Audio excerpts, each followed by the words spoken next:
tête. Oh, que j'ai mal. Où est mon comprimé?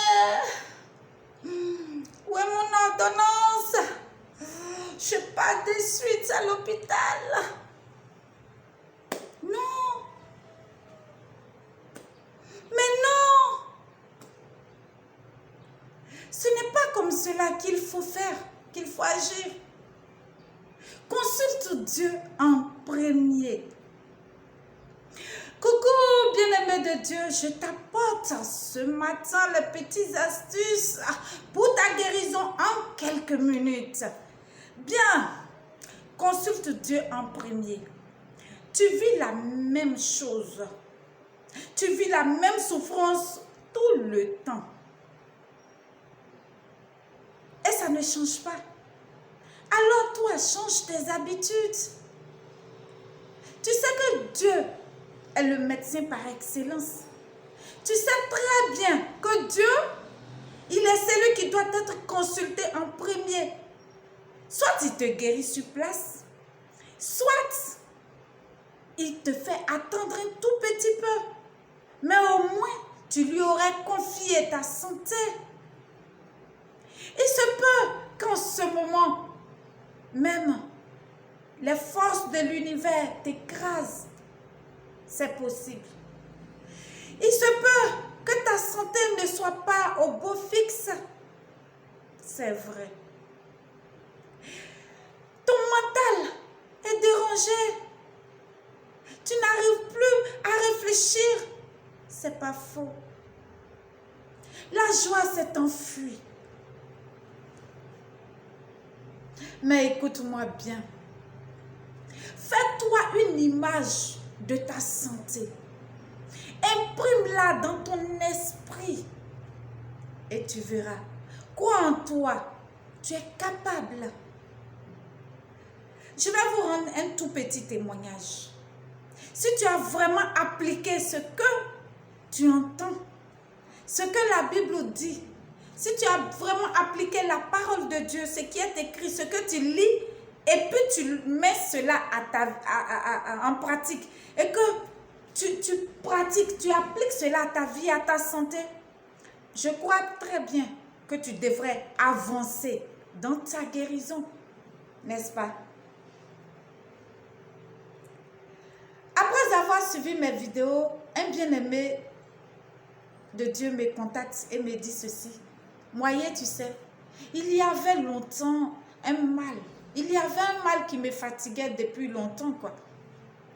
Et après t'avoir écouté, j'ai entendu une voix qui me disait, visualise la maladie qui te ronge. Matérialise la maladie en un objet que tu peux dominer. Vois la maladie comme si c'était de la boue qui se trouvait entre tes mains, que tu peux assujettir. Désormais, ce mal-là ne doit plus dominer sur toi. Est-ce que tu m'écoutes même? C'est plutôt toi qui dois dominer sur ce mal. Tu vois ce que le Saint-Esprit dit communiquer à ce bien-aimé-là? Toi aussi, tu peux l'appliquer à ta vie. Et depuis lors, il me disait comme ça, il n'a plus ressenti cette douleur-là. Donc, Dieu d'abord. Je lui ai dit, mais c'est que depuis longtemps que tu ressentais cette douleur, tu partais tout le temps à l'hôpital. Tu te confiais aux comprimés. Tu cherchais la guérison par d'autres moyens. Tu n'avais pas confié ce mal-là à Dieu en premier. Parce que si tu l'avais fait, comme tu viens de me l'expliquer aujourd'hui, je suis sûre que Dieu aurait agi depuis longtemps. C'est bien d'en prendre les comprimés. Je n'en disconviens pas. C'est bien d'aller consulter les médecins. C'est même très bon. Ils sont là pour ça, non?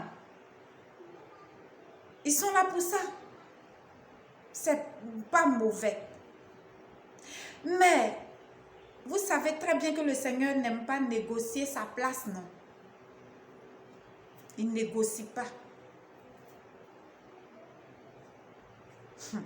Si le Seigneur Dieu est le premier, alors, pardon, si le Seigneur Dieu n'est pas le premier à être consulté en toutes choses dans ta vie, voire même dans ta santé, alors, c'est qu'il n'est pas Dieu du tout pour toi, n'est-ce pas? C'est ce que ça veut dire. Il faut le consulter en premier. C'est très, très, très, très important. Consulte-le en premier.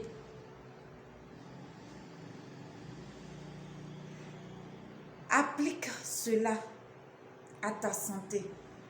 Ce que je dis, applique. Ce que tu lis dans la Bible, applique. Je sais que tu as une Bible. Je sais que tu as acheté même quand tu ne l'as pas. Mais je sais que ce que tu entends dedans là, tu l'appliques. La Bible déclare dans Apocalypse que celui qui a des oreilles entende ce que l'Esprit dit.